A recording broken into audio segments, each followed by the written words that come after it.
నా తెలుగు ప్రేక్షకులందరికీ నమస్కారం. మరి ఈరోజు రైల్వేకి సంబంధించిన జాబ్ అప్డేట్స్ కోసం అయితే మీ వరకు తీసుకురావడం జరిగింది. ఈ యొక్క అప్డేట్ అనేది చాలా వరకు ఉపయోగపడుతుంది కాబట్టి మీ వరకు తెచ్చాను.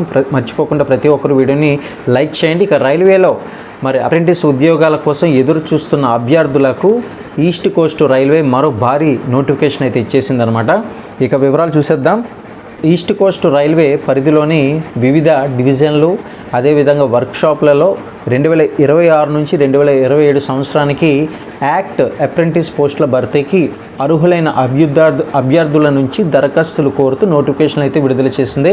ఈ యొక్క నోటిఫికేషన్ కింద మొత్తం కూడా 1599 యాక్ట్ అప్రెంటిస్ పోస్టులను భర్తీ చేయనుంది. అర్హత కలిగిన అభ్యర్థులు ఆగస్టు 26, 2026 తేదీ నుంచి ఆన్లైన్లో దరఖాస్తు అయితే చేసుకోవచ్చు. ఇక యథావిధిగా ఈ యొక్క అప్లికేషన్ అంటే అవైలబుల్గా ఉంది.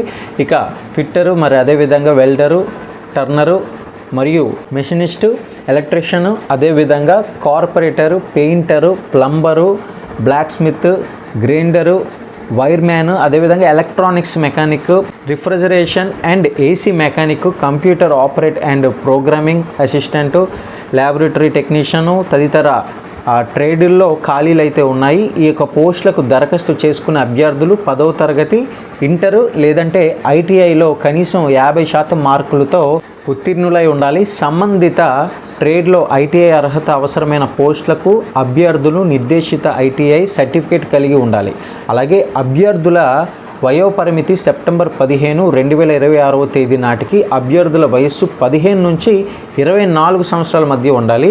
రిజర్వేషన్ నిబంధనల ప్రకారం ఎస్సీ మరియు ఎస్టీ అభ్యర్థులకు 5 సంవత్సరాలు, మరి అదేవిధంగా ఓబీసీ మరి ఇట్లా చూసుకున్నట్లయితే కనుక అభ్యర్థులకు 3 సంవత్సరాలు, దివ్యాంగ అభ్యర్థులకైతే మనకి 10 సంవత్సరాల వరకు కూడా వయో సడలింపు అనేది వర్తిస్తుంది. ఈ యొక్క అర్హతలు కలిగిన వారు ఈస్ట్ కోస్ట్ రైల్వే అధికారిక వెబ్సైట్ ద్వారా ఆన్లైన్ విధానంలో సెప్టెంబర్ 15, 2025 తేదీ వరకు దరఖాస్తు అయితే చేసుకోవచ్చు. దరఖాస్తు ఫీజు కింద జనరల్ అభ్యర్థులు 100 రూపాయల చొప్పున అయితే చెల్లించాలి. ఎస్సీ ఎస్టీ మరి ఇటు మహిళా అభ్యర్థులకు ఫీజు అయితే లేదన్నమాట.